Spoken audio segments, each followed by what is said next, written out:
अस्सलाम वालेकुम स्टूडेंट्स। आज हम न्यू चैप्टर स्टार्ट करेंगे होम्योस्टेसिस। होम्योस्टेसिस के वर्ड पे अगर हम गौर करें तो ये दो ग्रीक वर्ड से मिलकर बना है, यानी होमियो और स्टेसिस। होमियो का मतलब है सिमिलर और स्टेसिस का मतलब है स्टेबल। तो इन अल्फाज को अगर हम देख ले तो इसका मतलब ये है कि जानदार जो होते हैं, लिविंग ऑर्गेनिज्म जो होते हैं, उनके बॉडी के इंटरनल एनवायरनमेंट जो है वो सिमिलर और स्टेबल हालत में होता है। और ये जानदारों की सलाहियत है कि वो अपने इंटरनल एनवायरनमेंट मुख्तलिफ कंडीशंस या हालत होते हैं तो उसको जो है वो बरकरार रखने की कोशिश करते हैं। डिफिनीशन को अगर हम देख लें, the tendency of organism to maintain a constant internal environment in response to changing external environment. जानदार जितने भी हैं, चाहे वो लैंड ज़मीन पर खुश्की पर जो है रहने वाले जानदार हैं या पानी में जो ज़िंदगी गुजारते हैं, तो उनका जो एक्सटर्नल एनवायरनमेंट होता है वो मुसलसल चेंजेस उसमें आती है। मतलब अगर लैंड जानदारों को हम देख ले तो गर्मी आती है, सर्दी आती है, कभी बारिश हो जाती है, कभी मतलब तूफ़ान आते हैं, कभी जो है गैसेस ज़्यादा हो जाते हैं, कभी कम हो जाते हैं, कभी पोल्यूशन हो जाती है। पानी में अगर हम देख ले तो पानी की टेम्परेचर जो है वो भी चेंजेस उसमें आती है, पानी में भी पोल्यूशन आ सकता है। मुख्तलिफ चीज़ें जो है पानी में ऑक्सीजन गैसेस या कार्बन डाइऑक्साइड गैसेस की जो कंटेंट है, जो परसेंटेज है, वो भी उसमें भी इंक्रीज़ या डिक्रीज़ आ सकता है।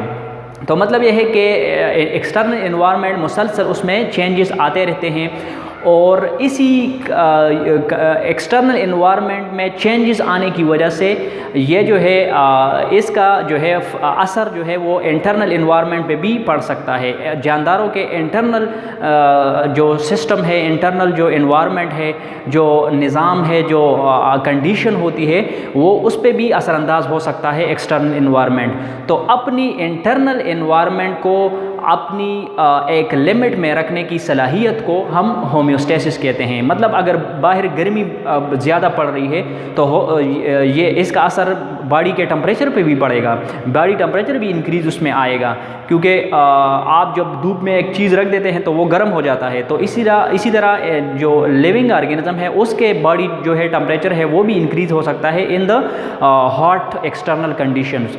तो इसी बॉडी के टेम्परेचर को एक ख़ास हद में मेंटेन रखना, ज़्यादा न होने देना, इसी कंडीशन को जो है हम होम्योस्टेसिस कहते हैं। इसी तरह ये तो टेम्परेचर हो गया, इसी तरह और भी बहुत सी चीज़ें हैं, वाटर बैलेंस है, जो कि हम आगे डिस्कस करने वाले हैं। तो इन सब चीज़ों को मेंटेन रखने का नाम जो है वो क्या है, वो होम्योस्टेसिस है।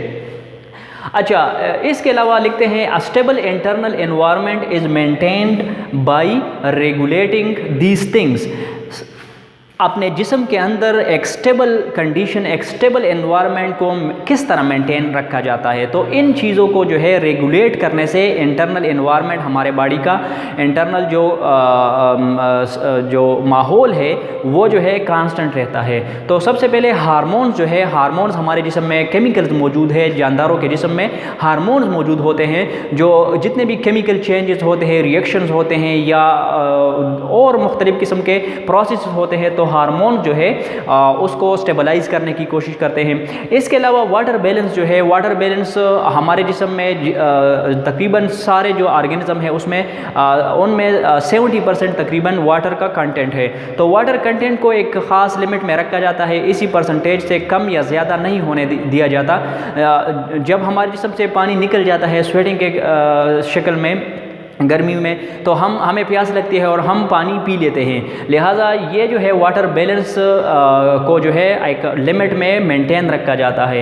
इसके अलावा सल्यूट्स लेवल है। सल्यूट लेवल्स मतलब आयंस या इलेक्ट्रोलाइट्स जो है हमारे जिस्म में मौजूद है, जो कि बहुत इंपॉर्टेंट होते हैं, जिस तरह कैल्शियम है, पोटाशियम है, सोडियम है, क्लोराइड है। तो ये मुख्तलिफ़ किस्म के आयंस जो है, ये सल्यूट्स है, ये हमारे जिस्म में मौजूद है। इनके अपने फंक्शंस है, इसके बग़ैर जो है, इनके बग़ैर हमारे जिस्म में प्रोसेसेस नहीं हो पाते, मुख्तलिफ प्रोसेस जो है वो पे रुक जाते हैं।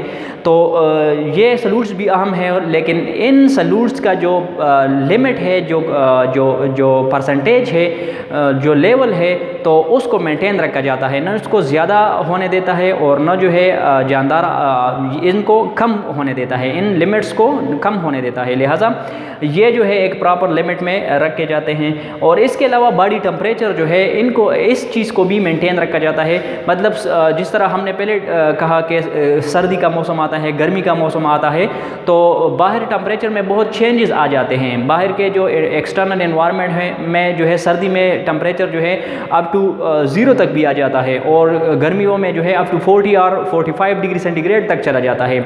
लिहाजा इस चेंजिंग एक्सटर्नल टेम्परेचर में अपने जिस्म का टेम्परेचर जो है जिस तरह ह्यूमन का 37 डिग्री सेंटीग्रेड है, तो इस 37 डिग्री सेंटीग्रेड को जो है मेंटेन रखना, ये जो है ये क्या है, ये होम्योस्टेसिस कहलाता है। और ये सारी चीज़ें जब मेंटेन होती है तो तभी हमारे जिस्म के अंदर वो एक प्रॉपर जो है वो होम्योस्टेसिस का निज़ाम बरकरार होता है और हमारे जिस्म के अंदर जो कंडीशन होती है वो स्टेबल कहलाती है। फिर मैकेनिज़्म ऑफ होम्योस्टेसिस, होम्योस्टेसिस जो है ये इसकी मैकेनिज़्म क्या होती है, ये किस तरह हमारे बॉडी में काम करता है।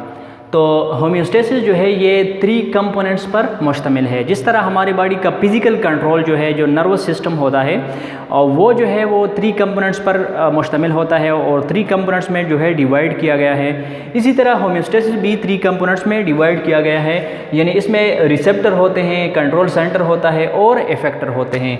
तो ये 3 कंपोनेंट जो है ये हम अभी डिटेल से डिस्कस करने वाले हैं। हमारे जिस्म में जो भी चेंज आ जाती है, जो भी इंक्रीज़ या डिक्रीज़ आ जाता है, चाहे वो टेम्परेचर में हो, चाहे वो वाटर बैलेंस में हो, चाहे वो सॉल्यूट्स में हो, तो इसको हम स्टिमुलस कहते हैं। ये जो है हमारे साथ ये क्या है, ये स्टिमुलस होता है और ये स्टिमुलस जो है ये इसको हम चेंज इन आवर बॉडी। तो ये चेंज इन आवर बॉडी जो है ये इसकी रिसीविंग या रिसेप्शन जो है वो रिसेप्टर करते हैं और यही रिसेप्टर जो है फिर नेक्स्ट लेवल पर इसको जो है नेक्स्ट कंपोनेंट को ये भेज देते हैं। ये स्टिमुलाई या ये चेंज जो है ये फॉरवर्ड कर देते हैं टू द इंटीग्रेटर, या इसको हम कंट्रोल सेंटर भी कहते हैं। तो रिसेप्टर्स जो है इसको इंटीग्रेटर तक जो है वो फॉरवर्ड कर देते हैं और इंटीग्रेटर जो है ये कंट्रोल सेंटर होता है। ये चीज़ों को अपने लेवल में, अपने लिमिट में जो है वो बरकरार रखने की वो जो है इसके लिए काम करता है। तो इंटीग्रेटर जो है इसको चेंज को जो है फिर इम्पल्स भेज देता है इफेक्टर्स को, और जो चेंज आ गया है, जो इंक्रीज़ या डिक्रीज़ आ गया है, उसको लेवल करने की कोशिश की जाती है और उसको अपने वापस अपने हालत में लाने की कोशिश की जाती है और इसको हम रिस्पॉन्स कहते हैं। तो ये रिस्पॉन्स जो है ये उस चेंज को जो है वो नॉर्मलाइज करता है, उसको जो है अपने वापस अपने हालत में ले आता है। तो ये जो मैकेनिज़्म है इसको 3 कंपोनेंट्स में, ये 3 कंपोनेंट्स जो कि यहाँ पर बॉक्सेस में हमने बनाए हैं, ये हम 2 एग्जांपल से क्लियर करेंगे। एक एग्जांपल जो है ये लैब इक्विपमेंट है जिसको हम इंक्यूबेटर कहते हैं, और दूसरा जो है लिविंग सिस्टम या ह्यूमन बॉडी का जो टेम्परेचर है उससे हम इसको क्लियर करने की कोशिश करेंगे। अच्छा, लैब इंक्यूबेटर क्या चीज़ है? लैब इंक्यूबेटर जो है एक ऐसा इक्विपमेंट है, एक ऐसा मशीन है जिसमें हम अपनी मर्ज़ी का एक टेम्परेचर जो है वो सेट कर देते हैं और with for the required time 1 घंटे के लिए, 2 घंटे के लिए, 12 घंटे के लिए, 24 घंटे के लिए आप उसको उस टेम्परेचर को मेंटेन रख सकते हैं इनसाइड दैट इंक्यूबेटर। किसी भी रिएक्शन के लिए, किसी एक्सपेरिमेंट के लिए अगर आपको एक कांस्टेंट टेम्परेचर चाहिए, चाहे वो 25 डिग्री सेंटीग्रेड हो, 30 डिग्री सेंटीग्रेड हो, तो उस टेम्परेचर को जो है इस मशीन के अंदर जो है आप मेंटेन रख सकते हैं। तो ये जो है इस इंक्यूबेटर में लेट्स सपोज हमने इंक्यूबेटर को जो है वो सेट किया है 25 डिग्री सेंटीग्रेड पर। ये हमारे लिए जो है ये टेम्परेचर जो है वो हमें दरकार है। तो ये टेम्परेचर 25 डिग्री सेंटीग्रेड जो है ये हमने सेट किया है और फॉर द 24 आवर। तो दिन के टाइम जो है वो काम करता है 25 डिग्री सेंटीग्रेड पर मेंटेन रखता है। लेकिन अगर सर्दी का मौसम है और रात के वक्त टेम्परेचर, एक्सटर्नल टेम्परेचर बहुत कम हो जाता है, लेट्स सपोज टेम्परेचर जो है वो 20 तक आ गया है या 15 तक आ गया है आउटसाइड द एनवायरनमेंट, लैब की रूम टेम्परेचर जो है वो कम हो गया है, तो इसका असर जो है वो इस इंक्यूबेटर के अंदर जो टेम्परेचर हमने 25 डिग्री सेंटीग्रेड सेट किया था उस पर पड़ जाता है।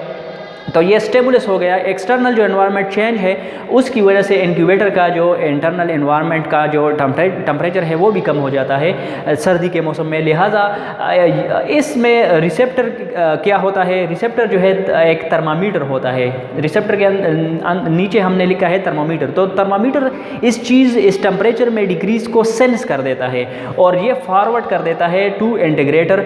इस चेंज को वो थर्मोस्टेट या इंटीग्रेटर या कंट्रोल सेंटर तक वो फॉरवर्ड कर देता है। थर्मोस्टेट जो है वो फिर आगे ये पैगाम पहुंचा देता है हीटिंग कॉइल को कि भाई टेम्परेचर जो है वो कम हुआ है इनसाइड द इंक्यूबेटर। तो वो लेट सपोज 20 से कम हुआ है, 1 डिग्री सेंटीग्रेड उसमें चेंज आ गया है या 2 डिग्री सेंटीग्रेड उसमें चेंज आ गया है, तो लेट सपोज 25 से वो 23 डिग्री सेंटीग्रेड तक आ गया है। तो हीटिंग कॉइल जो है अपना काम शुरू कर देता है, उसको इलेक्ट्रिसिटी की सप्लाई होती है। लिहाजा हीटिंग कॉइल जो है वो 2 डिग्री सेंटीग्रेड को मज़ीद बढ़ा देता है। इंटरनल जो टेम्परेचर होता है उसको 23 से वापस 25 तक पहुंचा देता है। तो ये जो है हीटिंग जो है वो हो जाती है, हीटिंग में इंक्रीज़ आ जाता है। बाज़ इंक्यूबेटर ऐसे भी होते हैं जिसमें हीटिंग के साथ साथ कूलिंग भी जो है हो सकती है। तो इसका मतलब ये है कि अगर रूम टेम्परेचर जो है हमारे साथ ज़्यादा हो गया है, वो जो है 30 डिग्री सेंटीग्रेड हो जाए, तो फिर भी जो है वो रेफ्रिजरेशन कर सकता है, वो कूलिंग कर सकता है और रूम टेम्परेचर के बरक्स जो है वो उसको कूल कर सकता है, वापस 25 डिग्री सेंटीग्रेड तक ले आ सकता है। लिहाजा ये जो है हीटिंग जो है वो उसमें इंक्रीज़ या डिक्रीज़ आ सकता है और इसको हम फिर रिस्पांस कहते हैं।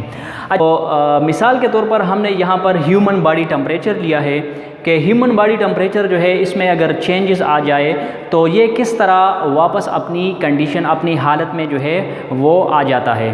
तो हमारे जिस्म में अगर कोई चेंज आ जाए इन द बॉडी टेम्परेचर तो इसको हम स्टिमुलस कहते हैं। और इस स्टिमुलस को कौन सेंस करता है? ये हमारे स्किन के अंदर जो है, स्किन के नीचे थर्मोरिसेप्टर्स होते हैं जो कि दरअसल फ्री नर्व एंडिंग्स होते हैं। ये जो है इंटरनल बॉडी टेम्परेचर में चेंज को जो है वो सेंस कर देते हैं और इस चेंज को जो है ये इंटीग्रेटर तक फॉरवर्ड कर देते हैं। और हमारी बॉडी में इंटीग्रेटर या कंट्रोल सेंटर टेम्परेचर के लिए क्या है? वो है हाइपोथैलेमस। हाइपोथैलेमस फोर ब्रेन का एक पार्ट है जो कि टेम्परेचर को मेंटेन रखने की कोशिश करता है, मेंटेन करता है इसको।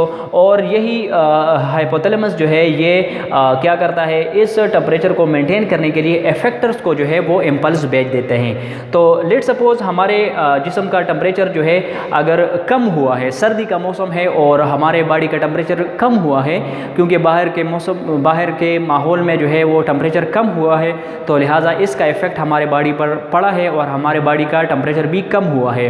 तो इस हालत में हाइपोथैलेमस हमारे मसल्स को इफेक्टर्स, अगर सर्दी जो है वो इंक्रीज़ हो गई है और हमारे बॉडी का टेम्परेचर जो है वो कम हुआ है तो हमारे बॉडी को हीटिंग की ज़रूरत है। तो फिर हाइपोथैलेमस मसल्स को पैगाम पहुंचा देता है और हमारे मसल्स जो है वो उसमें जो है वो मूवमेंट स्टार्ट हो जाती है। तो ज़्यादा जब सर्दी एक इंसान को लग जाती है तो उसमें शिवरिंग जो है वो पैदा हो जाती है और वो जो है उस पर कपकपी तारी हो जाती है, वो जो है वो कपकपाता है, उसके जो मसल्स होते हैं या दांत जो है वो बचते हैं तो उसके मसल्स जो है वो हरकत कर देते हैं और हरकत करते हैं और इस हरकत की वजह से जो है बॉडी का टेम्परेचर जो है वो बॉडी में हीटिंग पैदा होती है और बॉडी का टेम्परेचर जो है वापस 37 डिग्री सेंटीग्रेड तक पहुँचा दिया जाता है। अच्छा, इसके अलावा अगर गर्मी का मौसम है तो गर्मी के मौसम में क्या होता है? बॉडी बाहर के माहौल में जो है वो टेम्परेचर बहुत बढ़ गया है, लिहाजा बॉडी का टेम्परेचर भी 37 डिग्री सेंटीग्रेड से इंक्रीज़ हो जाता है। तो इस हालत में भी थर्मोरिसेप्टर जो है स्किन के नीचे मौजूद होते हैं, वो ज़्यादा गर्मी वाली जो टेम्परेचर है इंक्रीज़ हुआ है तो इंक्रीज़ इन टेम्परेचर जो है वो सेंस कर देते हैं।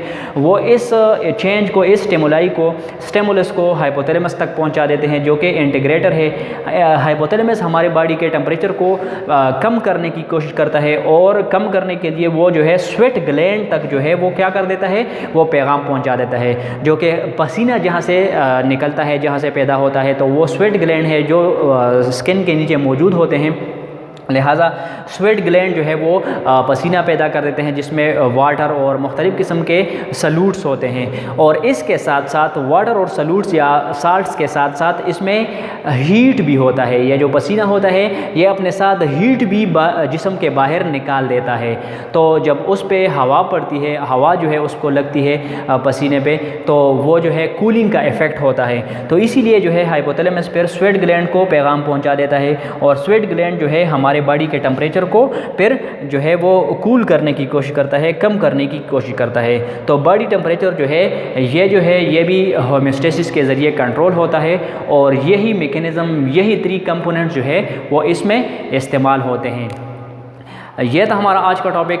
इंशाल्लाह नेक्स्ट लेक्चर में मज़ीद जो है ये टॉपिक्स होम्योस्टेसिस के डिस्कस करेंगे। चैनल को अगर आपने सब्सक्राइब नहीं किया है तो चैनल को ज़रूर सब्सक्राइब करें। बहुत बहुत शुक्रिया।